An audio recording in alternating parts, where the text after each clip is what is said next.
정해진 때가 있다라는 제목으로 같이 말씀을 나누겠습니다. 전도자는 2 장에서 인생의 헛됨을 계속해서 이야기합니다. 죽음이 있고요. 죽음 이후에 이뤄질 일들도 인간이 어떻게 할 수 없다라는 말을 합니다. 인간의 한계가 있다는 것이죠. 모든 것은 인간의 계획한 대로 되는 것이 아니라 하나님이 계획하신 대로 하나님의 뜻대로 이루어진다고 이야기를 하고 있습니다. 이것이 바로 하나님의 절대 주권이죠. 하나님이 계획하신 대로 이 세상의 모든 역사를 이끌어 가신다는 거예요. 3 장에서는 그 사실을 더욱더 강조합니다. 특별히 1 절에서 8 절까지는요. 전도자가 14 쌍의 다양한 순간들, 다양한 때를 언급하면서 모든 것에는 시간이 있고 그 시간은 정해져 있다. 이 두 가지를 얘기합니다. 2 절에 보면요. 생명과 죽음, 3 절에 치료와 죽음, 4 절에 웃음과 울음, 또 춤과 슬픔, 6 절에 찾음과 잃음, 8 절에 사랑과 미움, 전쟁과 평화는 이 어떻게 보면 선악의 개념이 명확한 거예요. 생명과 죽음, 치료와 죽음, 또 웃음과 울음, 이 모든 것들은 좋은 것과 나쁜 것이 확연하게 구분되는 것이죠. 이것들이 인생에 있다는 겁니다. 그러나 2 절에 보면 심는 것과 뽑는 것, 3 절에 허는 것과 세우는 것, 5 절에 돈을 던지는 것과 거두는 것, 6 절에 지킴과 버림, 또 7 절에 찢음과 꿰맴, 잠잠한 것과 말하는 것들은 이 선악의 구별을 굳이 짓기가 어려운 것들입니다. 이것이 인생에 섞여 들어와 있다는 겁니다. 그래서 이것을 따로따로 구별해서 말하지 않고 그 2 절에도 보면은 죽음과 또 생명을 얘기하면서 심는 것과 뽑는 것을 이야기하는 거예요. 이러면 심는 것, 파종하는 것 좋은 것이죠. 추수하는 것 그게 나쁜 겁니까? 그렇지는 않죠. 추수도 좋은 것입니다. 이게 명확하게 알기가 어려워요. 허는 것과 세우는 것. 세우기 위해서 때로는 이 헐어야 되죠. 이 철거를 해야지 새로운 걸 세울 수 있습니다. 그러니까 이 모든 것이 나쁜 건지 좋은 건지 알기가 어렵다는 거예요. 그리고 때로는 분명하게 알 수 있는 것들도 인생에 있다는 거죠. 그래서 이런 때들을 섞어서 이야기하며 선악이 뚜렷하지 않는 것, 뚜렷한 것들이 우리 인생 가운데 섞여져 들어와 있다는 겁니다. 그래서 이 세상에서 벌어지는 일들은요. 때로는 인과의 법칙으로 인제 진행이 됩니다. 아이들이 말씀드렸죠. 열심히 공부해야지 좋은 대학에 가는 거예요. 좋은 성적이 나오는 거죠. 공부하지 않고 기도만 했는데 어떻게 좋은 성적이 나오겠습니까? 다 기도하겠죠. 근데 공부를 열심히 해야지 좋은 성적이 나오는 거예요. 그런데 공부를 열심히 한다고 또 다 좋은 성적을 거두는 건 아니더라고요. 그날 갑자기 아파요. 그날 갑자기 체했어요. 뭐 컨디션이 안 좋아요. 그러면 자기가 3년 동안 막 고등학교 때 내내 공부했던 그것이 그날 하루의 컨디션 때문에 망치는 경우도 보게 된다는 거죠. 그러니까 전도자가 자기 인생들을 쭉 보면 대부분의 경우에는 인과의 법칙으로 움직이지만 인생의 결정적인 순간에 예기치 못한 일들로 이 인과의 법칙이 성립되지 않은 것들이 있다라는 것을 이야기하는 겁니다. 그래서 인생을 보니까 다 때가 있고 그 때는 정해져 있다는 거예요. 그래서 사람들은 때를 궁금해합니다. 때를 어떻게 하면 알 수 있을까? 내가 소원하고 바라는 그 때가 언제 이루어질까?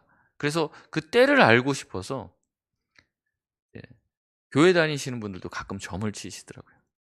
그래서 제가 예전에 미아리 그 점집에 가서 전도한다고 그때 아주 용기가 막 넘치고 은혜를 많이 받아서 갔는데 거기 무당촌에 가면요. 거기 막 쫙 있습니다, 점집이. 막 그 고가 도로 밑에 막 이제 쭉 있는데 거기 가 보면요. 교인 환영 이렇게 붙여 있더라고요, 교인. 얼마나 많이 찾아오면 교인 DC가 되는지는 모르겠지만 그렇게 써 있을 정도로 어 그리스도인들도 심지어는 그런 얘기들도 하는 거예요. 목사님들이 목사고시 치고 자기 목사고시 합격하는지 안 하는지 그거 물어보러 온다는 거예요. 그만큼 이 때에 대한 궁금증을 가지고 있습니다. 그러나 성경에 하나님께서 이렇게 말씀하고 계세요. 우리 11 절인데요. 11절 말씀 같이 한번 다시 읽어 보겠습니다. 시작. 하나님이 모든 것을 지으시되 때를 따라 아름답게 하셨고 또 사람들에게는 영혼을 사모하는 마음을 주셨느니라. 그러나 하나님이 하시는 일의 시종을 사람으로 측량할 수 없게 하셨도다. 아멘. 그러나 하나님이 하시는 일의 시종, 처음과 마지막 그때를 사람으로 측량할 수 없게 하셨다라고 말을 합니다. 사람들은 이것을 알 수가 없다는 거죠. 하나님이 그렇게 정하셨다라고 선언하고 있습니다. 아주 똑똑하고 지혜를 가진 최고의 지혜를 구가하고 있는 이 솔로몬이 고백하는 거예요. 이 전도자가 고백하는 거예요. 자기가 보니까 하나님이 이루시는 그 일의 시작과 내가 보기엔 여기서 시작인 줄 알았는데 하나님은 그 이전부터 시작했다는 거죠. 나중에 알고 보면. 그리고 그 일이 여기서 끝난 줄 아는데 그게 아니고 언제쯤 끝날 것 같았는데 거기서 끝나는 게 아니라는 것을 또 보게 된다는 겁니다. 그래서 이것을 하나님께서 알 수 없도록 감추어 놓으셨다는 거죠. 특별히 11절에 이렇게 얘기합니다. 사람들에게 영혼을 사모하는 마음을 줬다라고 얘기하는데 원문에는 사모하는 이라는 단어가 없습니다. 이 직역을 하면 하나님께서 하시는 처음과 끝을 알지 못하게 하기 위해서 하나님께서 그들의 마음에 영혼을 두었다 이렇게 번역을 할 수 있습니다. 하나님이 우리의 중심, 이 유한한 인간의 중심, 마음 중심에 영혼을 두신 거예요. 영혼에 대한 마음을. 그러니까 우리가 유한한데 무한한 것을 우리 마음에 두셨으니까 어때요? 자꾸 우리가 영혼을 탐구하고 우리 인간의 삶에 갇혀 있지 않고 우리 인간이 살기 이전에는 이 우주가 어떻게 됐을까? 어땠을까? 그리고 이 이후에는 어떻게 될까? 이것에 대해서 궁금해하는 마음이 우리 가운데 있다는 거예요. 여러분 짐승들이 그런 마음이 있습니까? 자기가 태어나기 전에 어떤 일들이 있었고 지구가 어떻게 만들어졌고 어떻게 구성되어졌고 이런 것들 참 탐구하는 마음이 있냐는 거죠. 없습니다. 그냥 자기 때를 살아가는 거예요. 자기 때 살아가고 자기의 본능을 따라 살아갑니다. 그러나 인간에게는 그것이 아니라 인류의 기원, 그다음에 이 세상 모든 것들이 영원히 돌아가는 이 법칙들이 있잖아요.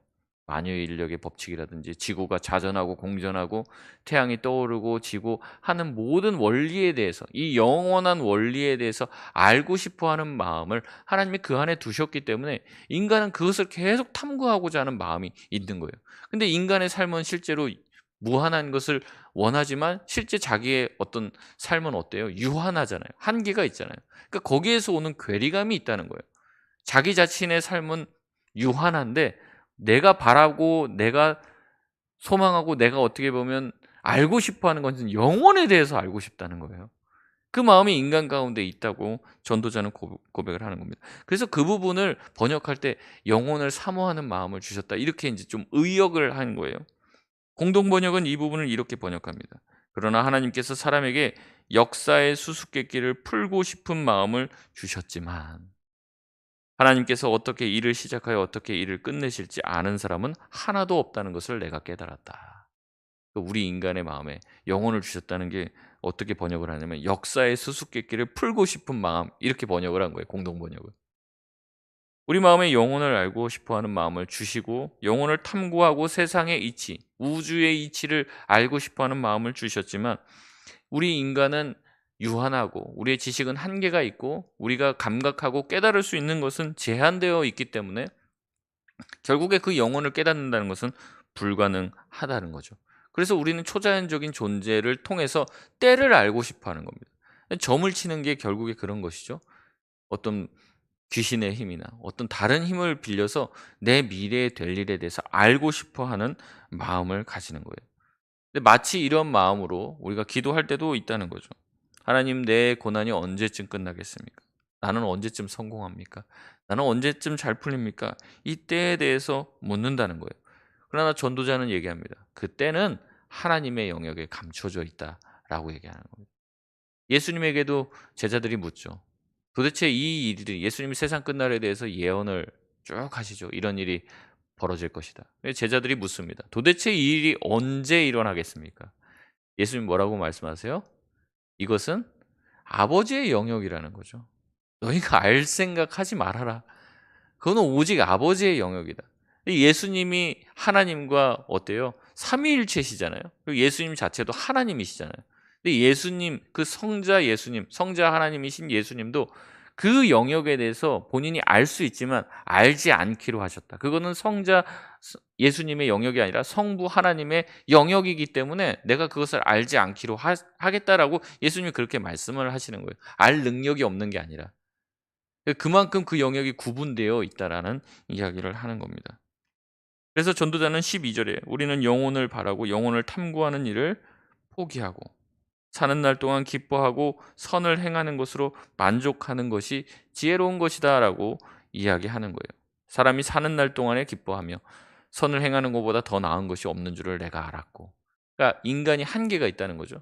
자꾸 내가 알 수 없는 것들에 대해서 알려고 하지 말고 나에게 주어진 일에 만족해라. 뭐 그런 말이 있지 않습니까? 카르페 디엠이라고 해서 현실에 나에게 주어진 것을 기뻐하고 만족하고 즐거워해라. 그 안에서 행복을 누려라. 현재를 즐겨라. 이런 말이 있는데 이는 단순한 현재를 즐기라는 쾌락주의의 말이 아니라 우리의 한계를 인정하고 우리가 가지고 있는 것들에 자족하라는 이야기를 하는 겁니다. 없는 것들에 대해서 구하지 말고 괜히 그것을 우리가 그러잖아요. 막 없는 것들을 막 달라 달라 하면은 그것을 못 받을 때 굉장히 불행해지는데 그렇게 하지 말고 나에게 이미 주어진 것들을 보면서 그 안에서 즐거움을 누리는 게 하나님한테 달라 달라 하고 없는 것 나에게 능력이 되지 않는 것들을 구하면서 그것을 받지 못해서 괴롭게 사는 것보다 낫다. 이렇게 이야기를 하는 겁니다. 그래서 하나님께서 하나님의 뜻대로 이루어지는 세상 속에서 우리가 살고 있기 때문에 그때를 알아맞추려고 하지 말고 그때를 알려고 하지 말고 그것은 하나님의 영역에 속한 것이기 때문에 우리가 알 수 있는 영역에서 만족하고 기뻐하며 일상의 만족을 회복하라고 이야기하는 겁니다. 13 절에 사람마다 먹고 마시고 수고하는 것으로 낙을 누리는 것이 하나님의 선물이라는 거죠. 모든 것 또 때들 이루어지는 모든 것 하나님의 영역에 속하였으니 하나님을 신뢰하고 맡기라는 거예요. 그 이상의 것들을 구하지 말고 우리 삶에 주어진 것들에 대해서 기뻐하라는 거죠. 해 아래 수고하는 모든 것들이 앞에서는 헛되다라고 얘기했습니다. 죄송합니다. 그러나 수고를 통해서 얻는 열매, 그 열매를 거둘 때의 기쁨, 그것이 우리에게 주신 하나님의 선물이기 때문에 그것을 누리는 것으로 만족하는 것이 지혜자라고 얘기하는 겁니다. 가끔 보면 허황된 대단한 목표를 세우고 대단한 성공을 꿈꾸는 사람들이 있습니다. 그러나 그렇지 말고 그렇지 않고 그냥 소소한 행복과 소소한 성공에도 기뻐하고 만족하는 것 그것이 우리 인생이 살아가는 행복하게 살아갈 수 있는 비결 중에 하나라는 거예요. 남들과 비교하면서 내가 남들이 갖지 못했던 것들 그것들을 생각하며 원망하고 자꾸 내 자신을 비참하게 만들지 말고 하나님이 나에게 주신 것들이 있다면 월급을 적게 받아도 내가 열심히 일한 것들에 대해서 하나님이 이런 월급을 주셨다는 것에 만족하고 자족할 줄 알면 그리고 그것을 통해서 우리 가족이 먹고 살 수 있다면 그것으로도 충분히 만족하다라는 것. 그것이 우리에게 주어진 행복이라고 이야기하는 겁니다. 더 크고 위대한 것을 구하면서 우리 일상에 하나님이 주신 것들을 누리지 못하는 어리석은 자가 되지 말라고 얘기를 하는 거예요. 하지만 그럼에도 하나님께서 우리 안에 주신 영혼이 있기 때문에 우리의 이상은 자꾸 높아만 갑니다. 더 높은 데로 올라가고 더 잘 살고 싶고 더 부유해지고 싶은 거예요. 그러나 그것들을 꿈꾸며 살지 말라고 얘기합니다. 인간이 누릴 낙은 우리 가운데 주신 것에 만족하는 것에서부터 시작한다는 거예요. 철학자들이 그렇게 얘기합니다. 인간이 행복하게 살려면 어떻게 해야 되냐? 행복이라는 것은 내가 욕망하는 것, 내가 원하는 것, 그것이 이루어질 때 행복하다는 거예요, 사람이. 그러면 정말로 행복하려면 내 능력을 키워서 내가 원하는 것을 다 이루면 행복할 거 아니에요. 그러니까 내 능력을 키우라는 거예요. 아니면 하고 싶은 것은 마음껏 해라. 이게 이제 쾌락주의입니다. 그렇게 살면 행복하다 이렇게 얘기해요. 또 어떤 사람은 우리의 능력은 한계가 있잖아요. 그러니까 내 욕망을 줄이라는 겁니다. 내가 하고 싶은 거를 줄여요. 줄이면 내 능력이 그렇게 크지 않더라도 욕망하는 것 자체가 내가 소원하는 것 자체가 작으니까 그걸 다 이룰 수 있잖아요. 그러니 행복하다는 거예요. 그게 이제 금욕주의입니다. 그래서 이 쾌락주의나 금욕주의 이 두 가지 쪽으로 이제 철학에 보면은 자기 인간이 행복하는 길이 그렇게 양쪽으로 갈라지게 돼요. 근데 성경에서는 뭐라고 했냐면 그것도 틀렸고 쾌락주의도 틀렸고 금욕주의도 틀렸다는 거예요. 우리가 하나님께서 나에게 주어 주신 것 그것 자체로 만족하고 기뻐하면 거기서부터 행복이 시작된다라고 얘기하는 겁니다. 그래서 전도자는 이런 현실적인 조언을 하는 겁니다. 14절에서 15절 말씀은 하나님께서 행하시는 일은 영원한 일이기에 사람은 가늠할 수 없다. 그러니까 우리가 그것에 대해서 경외하는 마음으로 하나님의 때에 순종하는 마음을 가져야 된다는 거예요. 해 아래 새 것이 없고 앞으로도 인류는 과거의 실수와 또한 과거의 성공을 반복할 뿐이다라고 이야기합니다. 인간의 한계를 인정하는 것, 그리고 하나님의 영역을 인정하는 것, 거기에서부터 주님께서 우리에게 주신 그 행복을, 우리 인생을 참되게 누릴 수 있다라고 전도자는 고백을 하는 겁니다. 많은 사람들이 헛된 것들을 구하는 거예요. 얻을 수 없는 것들을 바라는 거예요. 근데 그렇게 해서는 우리가 진정으로 인생을 행복하게 살 수 없다라고 고백을 하는 겁니다. 그래서 우리 가운데 주신 하나님의 은혜를 기억하며 만족하며 자족하며 하나님께서 정하신 때 그 정하신 계획에 따라서 모든 것들을 이끌어 가신다라고 생각하면 마음이 편하다고 말씀드렸습니다. 그것은 하나님의 영역에 속한 거고 하나님의 책임에 달려 있는 것이기 때문에 나의 책임에 나에게 문제가 있는 게 아니에요. 마음을 편하게 하시고 우리에게 주신 것에 만족하면서 없어지지 않을 것, 영원한 것들을 구하며 사는 것이 우리 인생의 진정으로 행복한 삶을 살아가는 길이라고 조언하고 있는 겁니다. 말씀을 맺겠습니다. 모든 것에는 때가 있다라고 전도자는 얘기합니다. 그리고 그때는 하나님의 때에 따라서 아름답게 이루어져 간다라고 이야기를 해요.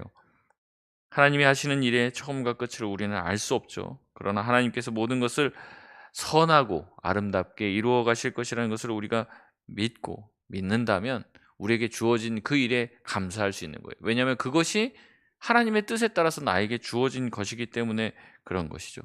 우리에게 주어진 것 이상의 것들을 구하며 교만하며 사는 것이 아니라 자족하며 주님의 타이밍에 주님의 때에 모든 것이 이루어질 것을 믿고 기도할 수 있는 저와 여러분 되시길 바랍니다. 하나님은 절대 늦지 않고 정확하게 역사하신다는 것을 우리가 믿음으로 고백하고 나아가시길 바랍니다. 우리 시간